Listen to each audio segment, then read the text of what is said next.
Possibly a 33 towards southeast England this afternoon.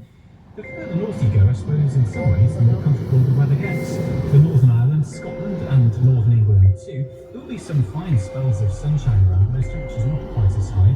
Northern England, North Wales, 20 to 25 degrees Celsius this afternoon. Scotland and Northern Ireland, about 18 to 22, but still feel pleasantly warm where the sunshine comes out.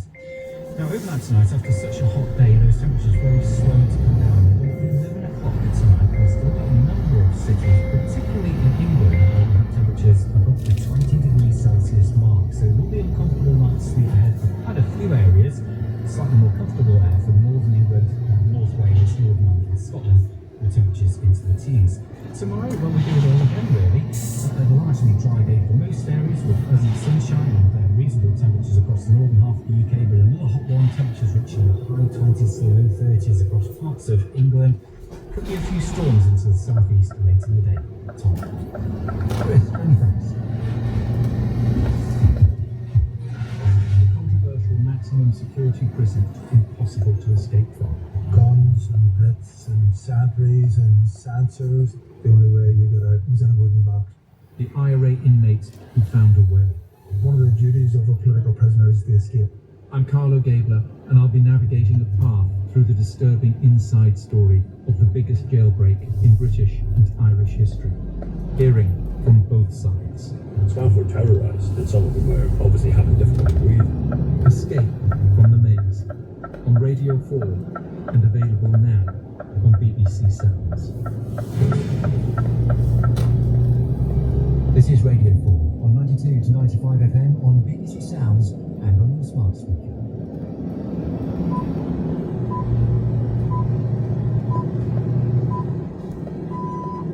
Hello and welcome to The World at One with me, Sarah Montague.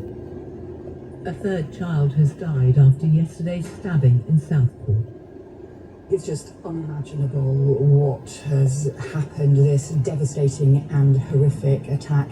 I think all of our thoughts will be with the families who have been affected, the loved ones who have been lost, and the children who are injured. 5 children and 2 adults remain in a critical condition. We'll bring you the latest on the tragedy. Also on The World at One, the Deputy Prime Minister is expected to announce mandatory housing targets for every part of England this lunchtime. In Israel, far-right protesters stormed 2 military bases after the arrest of reservists accused of mistreating a Palestinian prisoner.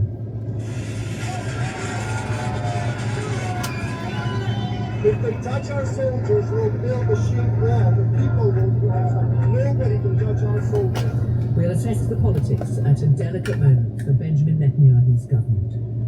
And so close and yet so far, a second Team GB swimmer loses out on gold by 200ths of a second. To walk away from that with a silver medal is fantastic. Obviously, 200ths off gold is excruciatingly frustrating. But look, if anything, it's added more fire to my belly. We'll talk the science of fine margins with the man whose company has designed Olympic athletics tracks for the last 50 years. The BBC News is read by Jane Still. A third child has died after a stabbing in Southport yesterday.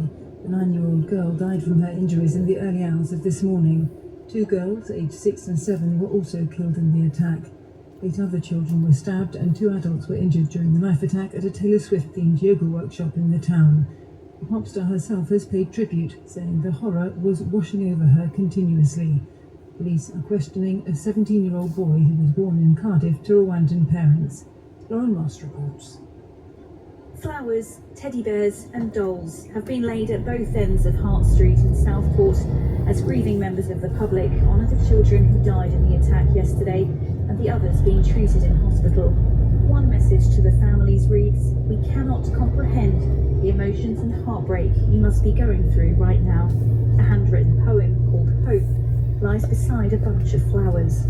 Silence fell as the Home Secretary, Yvette Cooper, was led through the police cordon to lay a wreath, and she hugged the local MP.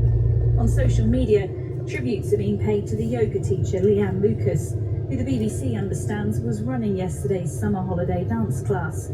People say her hope and bravery has touched the heart of the nation. A 17-year-old male remains in custody on suspicion of murder and attempted murder. The Deputy Prime Minister, Angela Rayner, will shortly set out proposals to overhaul planning rules in England. She's expected to promise robust action against councils which don't draw up plans to build more houses. Here's our political correspondent Alex Forsyth. The government's made housing a key plank of its effort to grow the economy. The centrepiece of the plan will be a return to compulsory housing targets for local councils. This is intended to meet the government's target of 1.5 million new homes over the next 5 years. The Deputy Prime Minister will also set out a review of the Green Belt, land between urban centres that's currently protected from development, to identify areas that will be deemed suitable for building. The idea that more homes must be built is broadly accepted across the political spectrum, but there are concerns about capacity in the planning system, and some local authorities want assurances that communities won't be prevented from having a say over housing in their area. An inquest has heard that the daughter of the BBC racing commentator John Hunt, who died after a crossbow attack at her home in Bushey in Hertfordshire earlier this month, was still alive when the police arrived. The details were revealed during the opening of the hearing into the death of Mr Hunt's wife, Carol Hunt, and their two daughters, Louise and Hannah. Eleanor Wilkinson reports from Hertfordshire Coroner's Court. The inquest was told that Hannah Hunt was able to text someone pleading for help and asking the unnamed member of the public to call the police. She was then able to call 999, reporting that she had been shot, as had her mother and sister.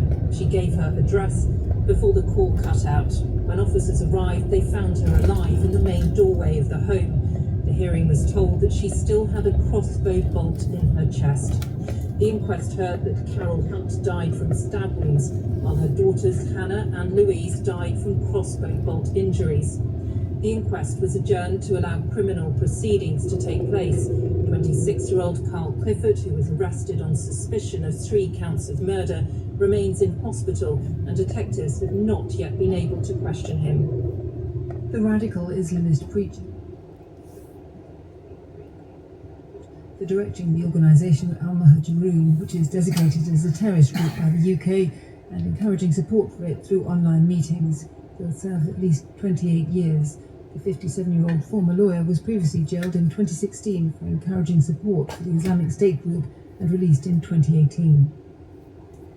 The US Defense Secretary Lloyd Austin has said that he doesn't believe a full-blown fight between Israel and the Lebanese group Hezbollah is inevitable, but he said that he remained concerned about an escalation after last weekend's deadly rocket strike in the Israeli-occupied Golan Heights. From Jerusalem is our Middle East correspondent Yolanda Now. Tensions remained very high after a rocket killed 12 children in an Arab Druze village on Saturday. Israel blamed Hezbollah and vowed a harsh response, while Hezbollah denied carrying out the attack. The US has been leading diplomatic efforts to avert a dangerous full-blown war between the two heavily armed enemies. Reports say it's trying to deter Israel from striking Beirut or major civil infrastructure in Lebanon. Lloyd Austin told journalists that Washington would like to see things resolved in a diplomatic fashion. Israel's military says it struck around 10 Hezbollah targets in southern Lebanon overnight, in cross-border attacks apparently similar to those seen routinely over the past 9 months. Hezbollah confirmed that one of its fighters had been killed. The government has announced a new compensation scheme for former sub-postmasters who had their convictions overturned after being caught up in the Horizon IT scandal. Around 900 people will qualify for the scheme. They'll be offered a final settlement of £600,000 and given the option to submit a claim for a higher amount. A woman who made £500,000 by shoplifting from more than 1,000 stores has been sentenced to 10 years in prison. Wendy Cole, who's 53, tricked high street stores into giving her refunds for goods she'd stolen. She was found guilty at Gloucester Crown Court of 25 separate offences in March 2023 after a 3-month trial. Dan Johnson reports from Gloucester Crown Court.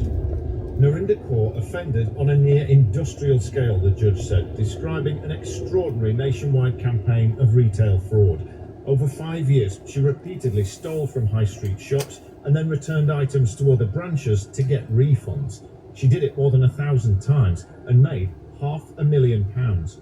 She was also found guilty of defrauding various solicitors and a council and perverting the course of justice by lying to police and court staff. Dan Johnson reporting. Jane, thanks very much. Another child, the third, has died as a result of the stabbing in Southport yesterday. She was just 9 years old. The two who died yesterday were girls aged 6 and 7. In addition to those three, another 8 children were stabbed in the attack, and 5 of them are still in a critical condition, along with 2 adults who were there. As for the suspect, a 17-year-old is being questioned by police in connection with the attack. What we can report is that he was born in Cardiff and moved to the Southport area in 2013. His parents are from Rwanda, and he has an older brother who was also born in Cardiff. This morning, the Home Secretary, Vet Cooper, visited the scene and laid flowers there.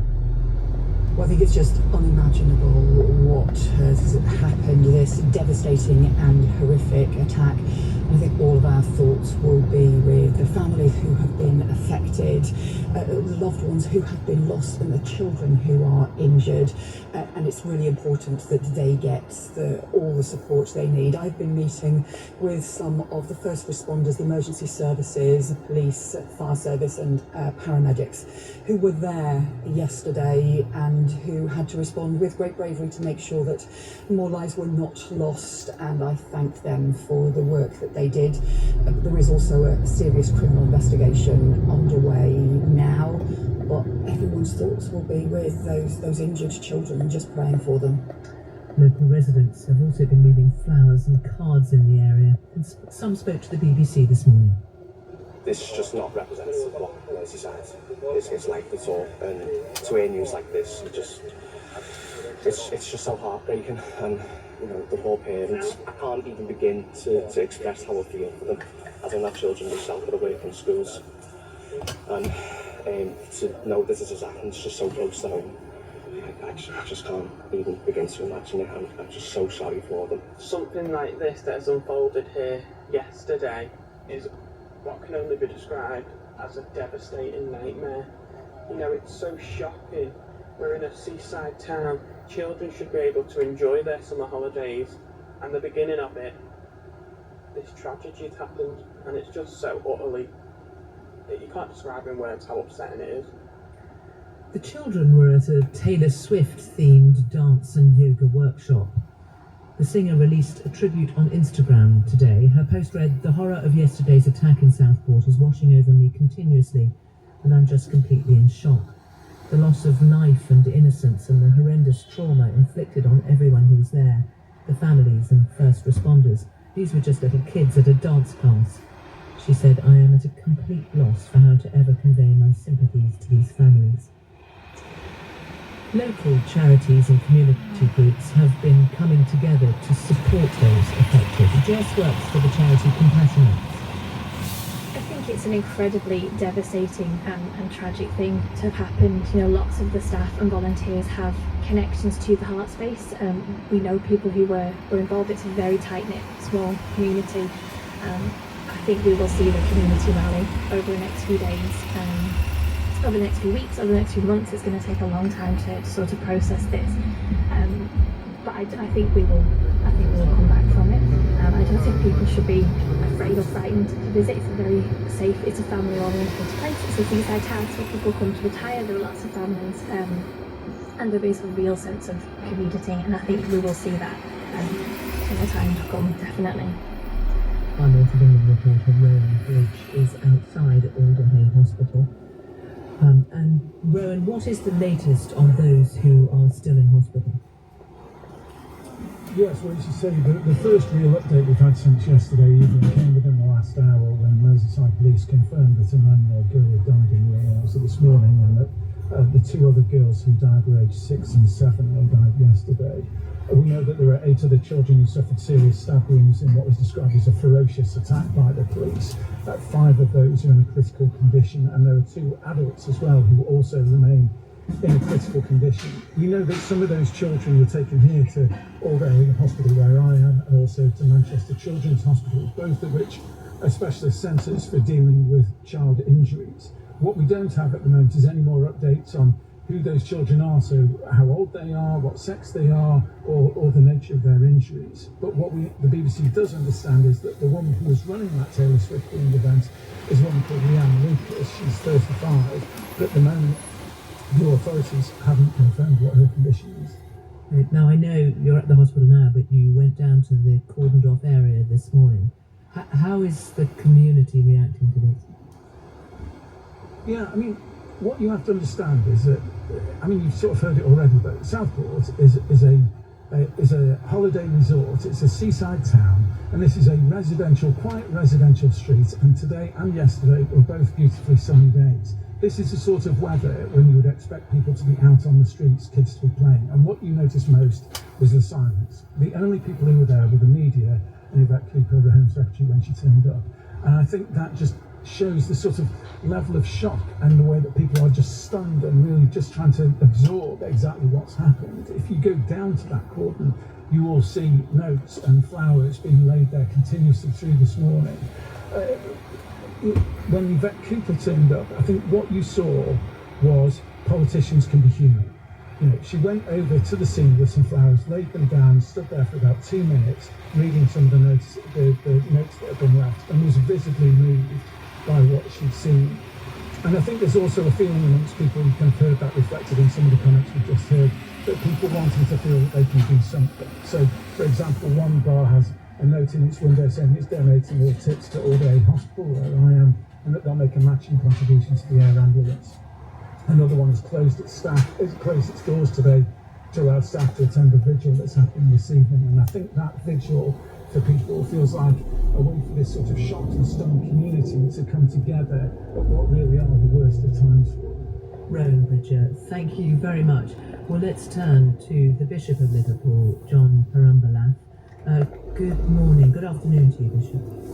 Good afternoon. What a senseless situation like this, such a horrific event, what can you say to people? How can you support people? Well, first of all, we are also shocked, like everybody else in the community. As the church, we are present there. Our clergy are on the ground who know some of the families who are affected. It's quite a kind of tight community. People know each other. So this is something that becomes so personal to the people who go to church there and who are part of the community there. So being part of that community that experiences shock and grief and anger and all that is part of our kind of response. And that's what actually has happened. The church is very much actually there with charities and emergency services to support the people in that journey in grief and sadness. It's a kind of tragedy, very unusual for that kind of community, and even for the priest and church there, it is the first time they minister in that kind of context. And so first thing we do is pray. Our thoughts and prayers go out for those affected, those who mourn, and those who care for the affected, and support and care for the families who lost dear ones, and those who are injured. And the local clergy know these families, many of them. The churches are open as a place for people to come together. If people would love to walk in and pray, church is open, or if you just want to find a safe space to sit down and reflect, that is fine. It could also be a place where people come and meet. So people are coming into churches which are open to spend time with one another, just to meet up with others in a kind of place where they could actually feel something beyond the ordinary. So that's how we are offering our support at the moment. But the community is very resilient, it seems. Many visitors are closing and doing other things to mark respect. Lots of flowers and messages left at the site, and people are gathering and talking and sharing their grief and pain with one another. And Bishop, can I ask you, what if somebody comes to you and just asks about it, what do you say to someone? What is there to say when there's an event, something like this happens? The most important message is that we are there with you and for you. I don't think actually any words that actually we say is going to make sense of the situation. We need to be actually there, joining in that pain, experiencing what our community is going through. And just being there is the most important thing that we can do. That's what the community is doing there. Community is resilient. They are there for one another. and they're supporting one another. Even the two brave adults who are injured and actually in critical condition, they represent the community, actually risking their own life, defending the children, protecting them. And that's the sign that we see there. There is a lot of kindness, there is a lot of actually goodwill among people to support one another, and they will push through this. And there is to be a vigil to remember the victims later on today. Bishop Parambala, thank you very much for talking to us. Now, after the Chancellor's speech yesterday, we have another indication of the priorities of our new government this lunchtime. The Deputy Prime Minister and Housing Secretary Angela Rayner is in the Commons now, announcing major changes to the planning system in England and the introduction of mandatory house building targets all across England. It's part of the drive to build 1.5 million new homes. She spoke of wanting to turbocharge growth and build more homes before going into some of the detail. For the first time, we'll make local housing targets mandatory, requiring local authorities to use the same method to work out how many homes to build. But Mr. Speaker, that alone is insufficient to meet our ambition. So we're also changing the standard method used to calculate housing need, so it better reflects the urgency of supply for local areas. Rather than relying on outdated data, this new method will require local authorities to plan for homes proportionate to the size of existing communities. And it will incorporate an uplift where house prices are most out of step with local incomes. The collective total of these local targets will therefore rise from some 300,000 a year to just over 370,000 a year. Angela Rayner, just a short time ago. Our political correspondent Alex Forsyth joins us. Alex, what more can you tell us about what will change as a result of this? Well, it's interesting because the government's clearly put house building at the absolute centre of its plans to deliver economic growth. But Angela Rayner was also setting out what she called an acute housing crisis, so talking about the human and personal need for these new homes as well. But she did acknowledge that some of these reforms were going to be controversial. So there's two central planks to it. One, as you said, which is that mandatory housing target. So local authorities in England will get set a housing target and they will have to meet it. And Angela Rayner was very clear that those housing targets across England would increase. The second element to this is this idea about looking again at greenbelt land. Now, greenbelt doesn't necessarily mean rolling green fields. What it means is land between towns and cities that's currently protected from development to primarily stop urban sprawl. And what the government is saying is there needs to be a revision of some of this land to recategorise it as grey belt, what they're calling low quality greenbelt land, that then would be suitable for development, although they're making clear that will be subject to some rules. Primarily 50% of development on that kind of land would have to be affordable housing, and it would have to come along with adequate infrastructure. But that is really the centrepiece of these reforms, significant changes to the planning system and unlikely to be without controversy, as Angela Rayner herself recognised. Okay, well, what is, looking at that, where's the pushback going to come from?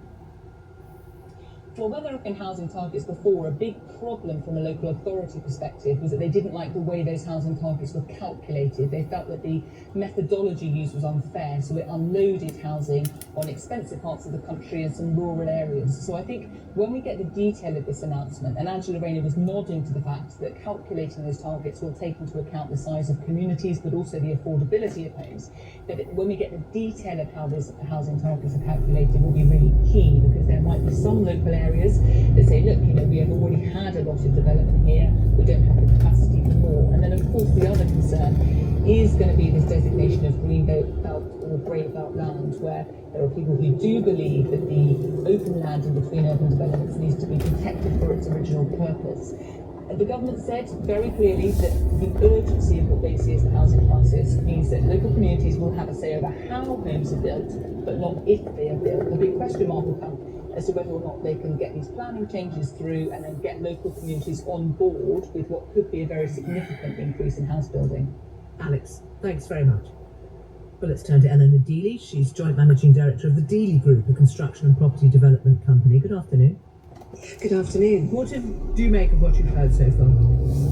I think it's generally very positive and a reinforcement of what we've heard since Labour had come into power in terms of that joining of economic growth and getting Britain building and delivering more housing. I think that there doesn't seem to be anything unexpected. The housing targets are there, the green belt with some interesting green rules. But what she also went on to talk about was affordable housing, but without any real clarity as to how that will be delivered, and that seems to be coming later in the autumn. So all those things together will be key in terms of delivering the numbers that she's talking about. From what you've read, will it change the timing of trying to get planning consent? I really hope it does change the timing that it takes to get planning. But I suspect that it will take them some time, because when they're talking about modernising planning committees, we're still unclear as to what that actually means. Does it mean that if a scheme is in line with the local plan, that it doesn't need to go to a committee and it can be done and delegated? And the local plans are particularly important in terms of how the balance is between local communities having input into what is delivered and where that might be. But how are those, and at the moment only 60% of local authorities do not have local plans in place that are adopted. So there are going to need to be transitional provisions in place. When is a local authority let off the hook in terms of have they allocated enough housing? Will it be at which stage? And I think that's going to be important. Right, one other thought. What they want is an awful lot more building. Do you have people with the skills you need, whether it's just construction workers or actually at every point in the chain of development? I think we're a little way off needing those construction workers. What we have at the moment is a real shortage of planners and also planning inspectors and statutory consultees that will enable planning consents to go forward. And the estimates in terms of numbers that are needed on the construction side are ranging up to 900,000 by 2028, and we're a long way from that, but we really need to start planning for that, which means we need to see a lot more coming from the government in terms of apprenticeships and encouraging young people into the construction industry. Eleanor Dealey, thank you very much. Lord Pickles, Eric Pickles, was a Conservative MP for Brentwood and Ongar. He served as Secretary of State for Communities and Local Government between 2010 and 2015 and knows about the difficulties of planning and how it holds things up. Good afternoon, Lord Pickles. Listening to what the Deputy Prime Minister is saying, do you think this is good? This is going to make a difference? I mean, I think it's really positive, particularly welcome. The move towards grade helps. It was something that I tried to do, so when Clark tried to do. But unfortunately, the coalition won. And I think it's ludicrous that we have a situation where a derelict petrol station can't be developed because it's in the green belt, or where we have an industrial wasteland which can't be developed because it's in the green belt. And it will make a bit of difference. I think what Secretary is going to realise is that builders don't know unless they can make money, and it's going to take a little bit of time for them to build up to these kind of numbers. I'm not sure I entirely understand this need to spread that throughout the whole country. I think builders are going to want to build where people want to buy houses. And you talked earlier about the length of time it takes to get a planning permission. That's another thing. Once you get planning permission, the amount of time it takes to get the conditions implemented and agreed is often just as long. And they need to do something about that. And before to offer them some advice, clearly nothing which will happen this year, nothing which will happen next year. So they've really got to hear things really hard in terms of 26, 27. Okay, sorry, forgive me, Lord Pickles, it's not a great line. I'm not sure if you're on speakerphone, but can I just pick you up? I think you said basically nothing's going to happen for the next 2 years. Is that what you were saying, despite all this talk of urgency? No, I mean, that's not a criticism. That's the nature of what they're attempting to do. And I think they should try and expand and give some encouragement, maybe some tax incentives for off-site construction. I think it's just weird that we construct houses brick by brick these days. We certainly don't as they construct industrial. And if we expanded off-site construction and get better houses, they'd be more economical, they'd be more environmentally friendly. But if you're going to expect that kind of investment, yeah, you need to offer some incentives. Right. Do you regret that the Conservative government didn't do this? Very much regret that. So, I mean, well, it's pathetic for me to say, but in my view, it's the only view that hasn't been respected before. I certainly think that we should have built a lot more.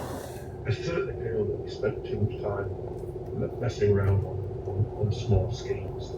And I certainly believe that we should have pushed ahead in terms of ensuring that development occur. You know, there's a kind of a myth about the Greenbelt. Big places where, you know, say like Greenbelt campaign, which mentioned is the Greenbelt is there in order to stop conurbations bumping into it. It's not there because the Greenbelt looks particularly beautiful.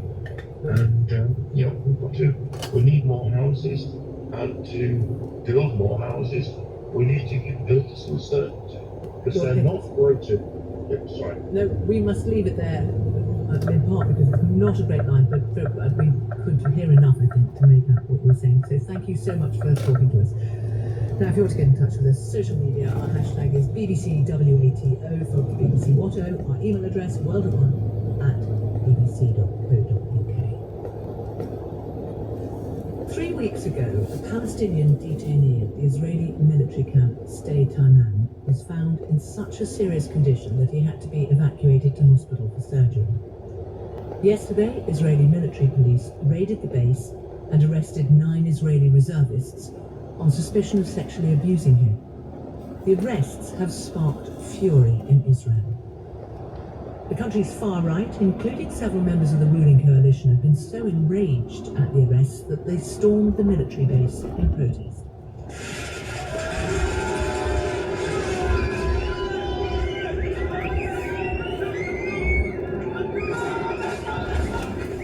Protesters at Stay Taiman said they were there to defend the soldiers.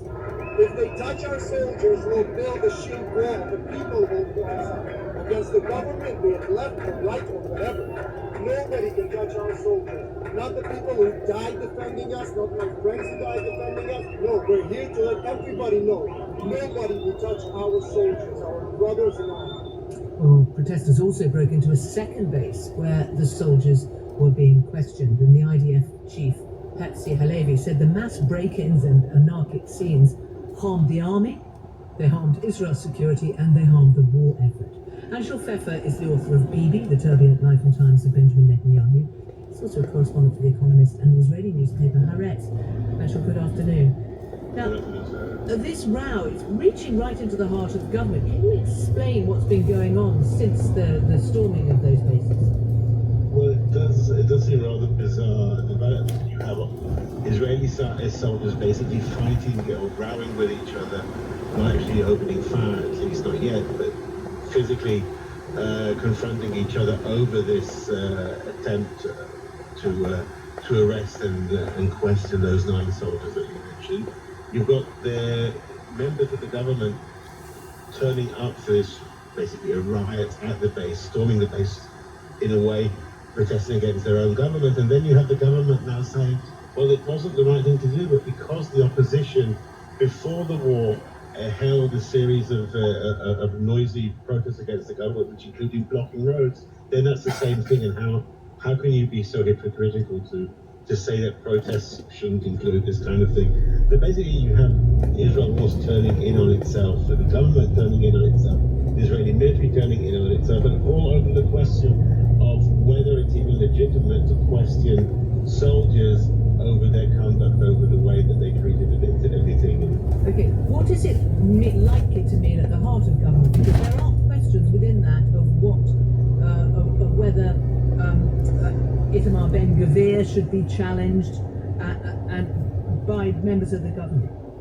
So these 2 bases which were stormed yesterday were not on the border or in any frontier part of Israel. They were deep within Israel, within the country of Israel, and therefore security around these bases should have been provided by the police. Certainly security where it comes to stopping civilians from going into the base or carrying out this kind of protest. The police were barely present. They certainly weren't involved, even though the army had called them and said, we are expecting this protest. Please stand outside the base and maintain order.